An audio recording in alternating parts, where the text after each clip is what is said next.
अगर कुछ महीनों में पेट्रोल 150 रुपये तक हो जाए तो क्या आप तैयार हैं?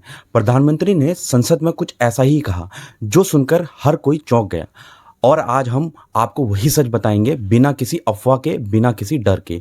नमस्कार दोस्तों, आज हम एक बहुत ही अहम मुद्दे पर बात करेंगे। प्रधानमंत्री ने संसद में कल एक ऐसा भाषण दिया जिसने सबकी सोच और तैयारी को एक नई दिशा दी है। उन्होंने कोविड जैसी कठिनाइयों की याद दिलाई और कहा आने वाले वक्त में हालात आसान नहीं होंगे। यह सुनना थोड़ा चिंता की बात जरूर है, लेकिन समझना भी जरूरी है कि हमें करना क्या है। दुनिया के कई हिस्सों में जो तनाव है, खासकर ईरान और इजराइल के बीच, उसका असर सीधे हमारे घर पर पड़ रहा है। यह तनाव खास तौर पर स्ट्रेट ऑफ हॉर्मुज पर केंद्रित है, जो दुनिया का सबसे अहम जलमार्गों में से एक है और भारत की ऊर्जा जरूरतों का एक बड़ा हिस्सा इसी जलमार्ग से आता है। यानी अगर कोई दिक्कत होती है तो हमारे पेट्रोल, डीजल, गैस और फर्टिलाइजर तक की सप्लाई प्रभावित होगी। अब आप सोच रहे होंगे पीएम ने कोविड की तुलना क्यों की है।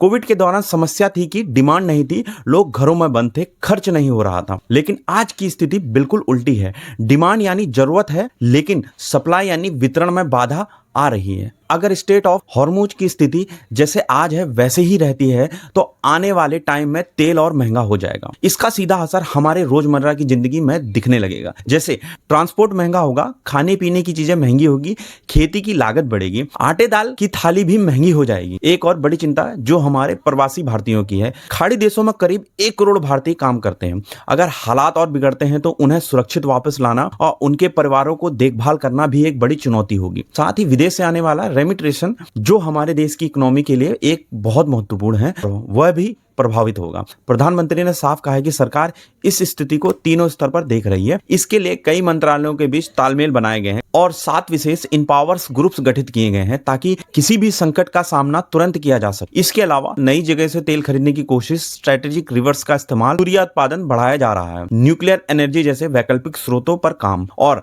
1 लाख करोड़ का स्टेबिलिटी फंड महंगाई कंट्रोल के लिए दिया गया है। सबसे महत्वपूर्ण बात यह है कि प्रधानमंत्री ने कहा इस संकट का हल युद्ध नहीं है, बल्कि बातचीत और समझौता है।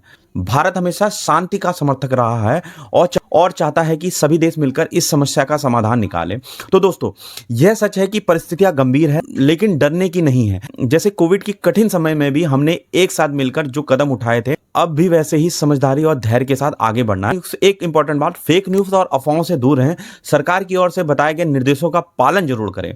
याद रखिए, चुनौती चाहे जितनी भी बड़ी हो, हमारा भारत उससे भी बड़ा और मजबूत है। हम साथ हैं तो सक्षम हैं। अगर यह वीडियो हेल्पफुल लगे तो लाइक करें और अपने परिवार और दोस्तों के साथ शेयर करें ताकि वो भी इस सच्चाई को जाने, और चैनल को सब्सक्राइब करना ना भूलें। धन्यवाद।